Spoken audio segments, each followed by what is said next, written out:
Good morning, it's Thursday, the 26th of October in London. This is the Bloomberg Daybreak Europe podcast. I'm Stephen Carroll. Coming up today, Israel insists it's still preparing for a ground invasion as fury grows over its strikes on Gaza.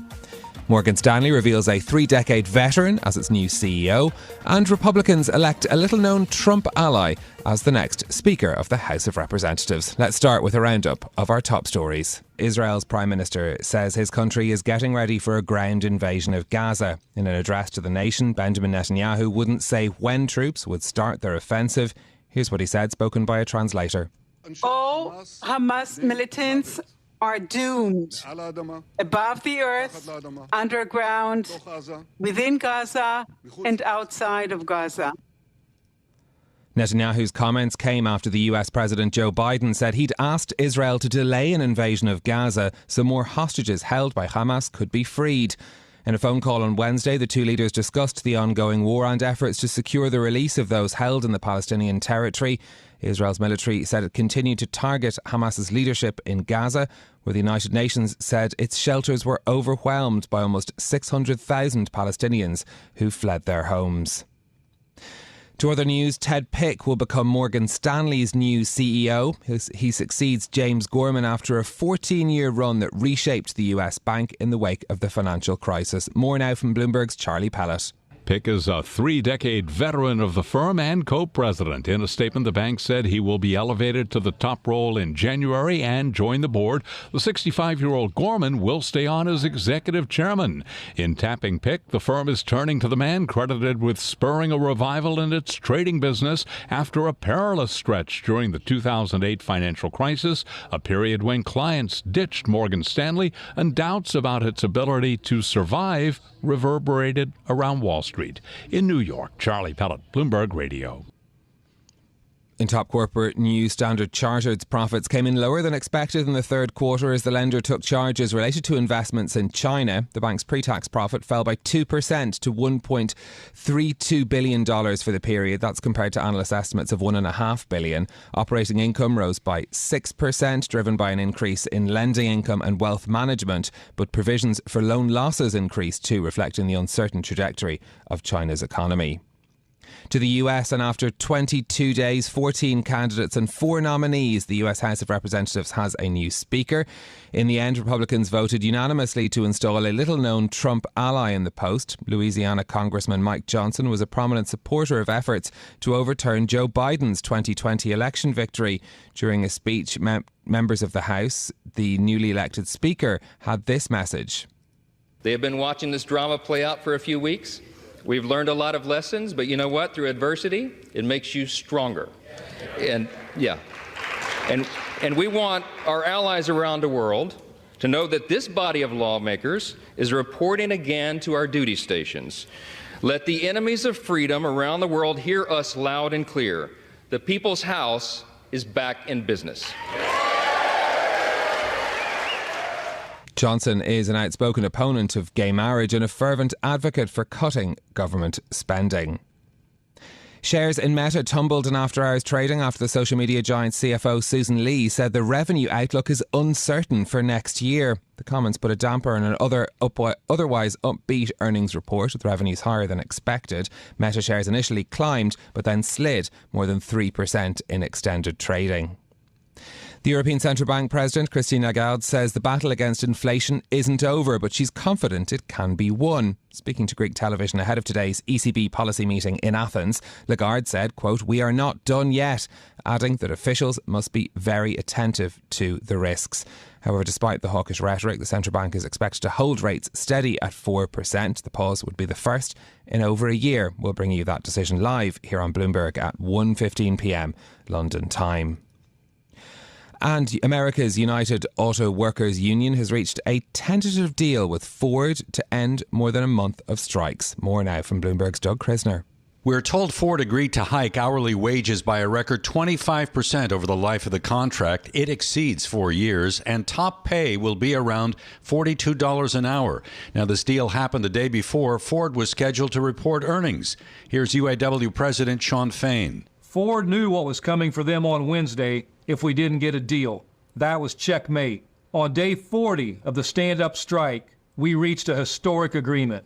This breakthrough will put pressure on Ford's two chief rivals, General Motors and Stellantis, to reach deals of their own. We are told GM and Stellantis are set to meet with the UAW later today. In New York, I'm Doug Krisner, Bloomberg Radio. Those are your top stories on the markets. The MSCI Asia Pacific Index is 1.5% lower. The Japanese yen 150.45 against the dollar, down 0.2% at the moment. As we look at European stock futures, 0.8% lower for Euro Stoxx 50 this hour. If you're looking for more reading ahead of today's European Central Bank meeting, our colleague Marcus Ashworth, always worth reading when it comes to central bank decisions, but has been writing about how Italian bonds are at the mercy of the ECB. So definitely a worthwhile read from Bloomberg Opinion this morning. Well, let's get more now on the latest developments in the Middle East. The US President Joe Biden asking Israel to delay a ground invasion of Gaza to allow for talks over the release of hostages from the territory. This after Benjamin Netanyahu reiterated his country was preparing a ground offensive. Let's get more now from our head of Middle East and North Africa, Stuart Livingston-Wallace. Stuart, good morning to you. How much influence does Joe Biden have over the timing of a ground invasion? Yeah, good morning. Well, I would say the US probably has an outsized influence over Israel and what Israel does. I mean, for several reasons, but I mean, just working through them logically. Number one, they've been the biggest recipient of US aid for as long as anyone can remember. Number two, they collaborate on a great deal of military equipment. So, for instance, the famous Iron Dome that they have to sort of protect themselves from rockets was originally developed in Israel, but is now a sort of a joint venture with some US companies, and so on and so forth. And so really the request here, and it is a request, it's not a demand, and Biden was very careful to sort of phrase it that way, was threefold, really. One, we need a little bit more time to get the hostages out. And remember, we've only, I think, had 4 so far, and there are more than 200 still there. Number two, there's been this ramp up in attacks on US military bases across the region, primarily Syria and Iraq, but obviously they're worried about the bases they have elsewhere in the Persian Gulf. And then number three, to try and ramp up the humanitarian aid that you've seen trickle into South Gaza, and it really is a trickle at this stage. So it's several trucks, but in the context of a population of 2 million people, it's really a drop in the ocean. At the same time, we've had these comments from Queen Rania of Jordan criticising Israel's response to the Hamas attacks, garnering a lot of attention. How significant are they when it comes to regional perceptions of this conflict? Well, I think they're reflective probably of, where we've seen a rise in tensions about the view, particularly in the Middle East, where I think, everyone would expect there to be some sympathy, or quite a lot of sympathy, for the Palestinians within the general population. And therefore, the Middle East leadership, I think, has felt the need to be probably more vociferous than most about what's happening in Gaza. But I think, as a very good article by Israel Bureau Chief Ethan Bronner pointed out overnight, there does appear to be spreading slightly more widely in the international community. And really what it comes down to is what context people are putting around the events since the atrocities we saw on October 7th. So certainly within the Arab world, I would say that the context that the people have been trying to push is one of, several decades of what's been happening within Israel and the Palestinian territories, within Israel itself, and I would argue probably to some extent in the US and other strong allies. The context is a much wider one. It's centuries and centuries of oppression and mass death, and really I think that's the tension we're seeing, and we saw it, I think, most clearly at the UN, both yesterday, where we had sort of a double veto on these bills going forward, but also with the comments from the Secretary General that really sparked a lot of anger within Israel, and obviously a demand for him to resign. Yes, and of course those diplomatic wranglings continuing at the UN as well. No progress, though, it seems, on either a pause or a ceasefire in the resolution and discussions that continued until late last night.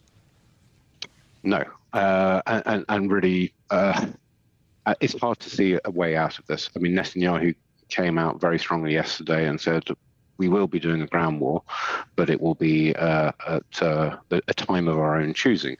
So it's clear that at least as of today, that it's still going ahead.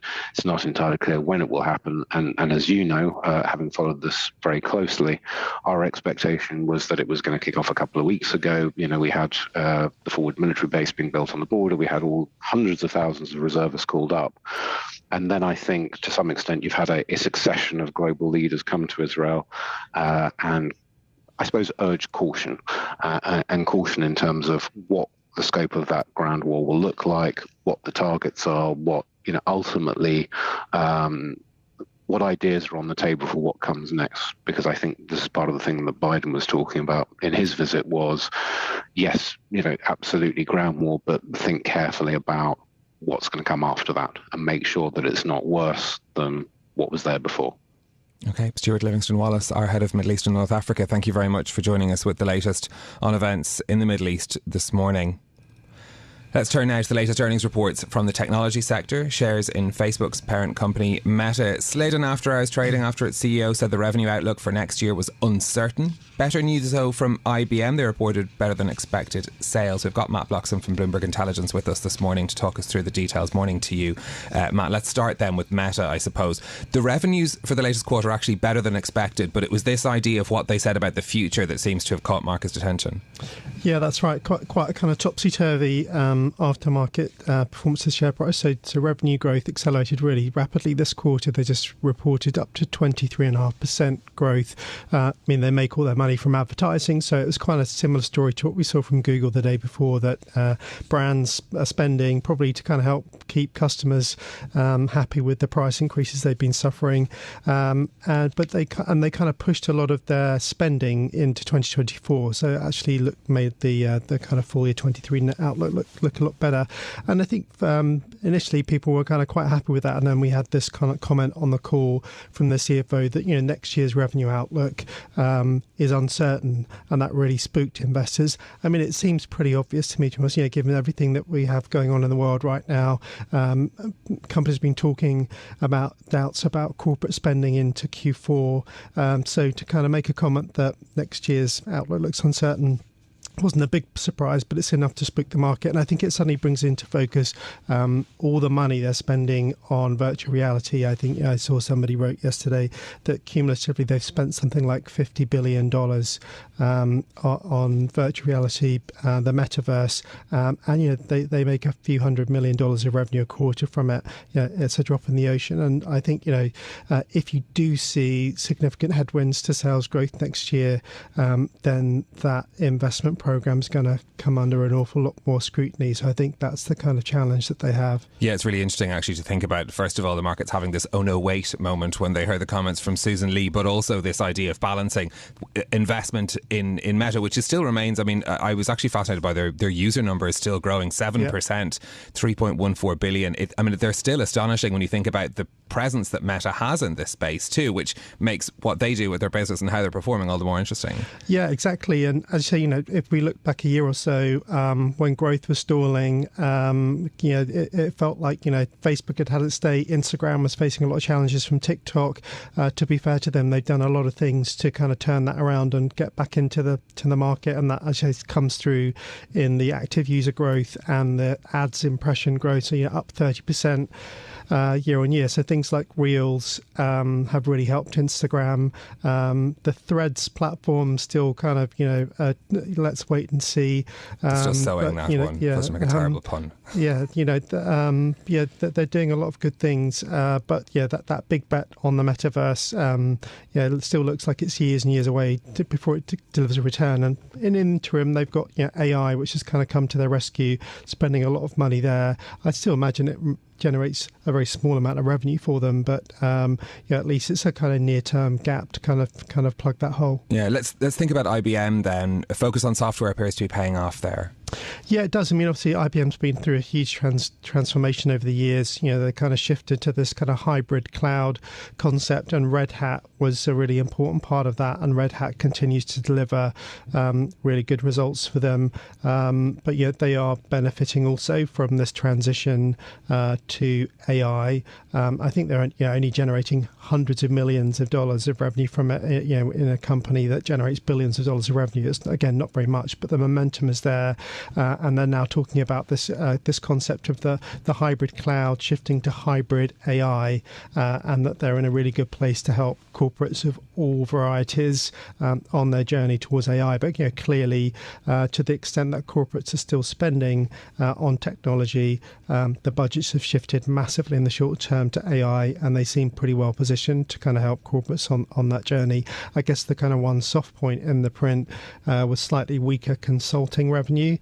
We've seen something similar from most of the big IT service companies like Accenture, for example. So I don't think that was a big surprise, but it does show you that that's I guess the kind of signal that there is some softness in the economy coming through, because that's typically an area that corporates pull back on first. This is Bloomberg Daybreak Europe, your morning brief on the stories making news from London to Wall Street and beyond. Look for us on your podcast feed every morning on Apple, Spotify and anywhere you get your podcasts. You can also listen live each morning on London DAB Radio, the Bloomberg Business app and Bloomberg.com. Our flagship New York station is also available on your Amazon Alexa device. Just say, Alexa, play Bloomberg 1130. I'm Stephen Carroll. Join us again tomorrow for all the news you need to start your day, right here on Bloomberg Daybreak Europe.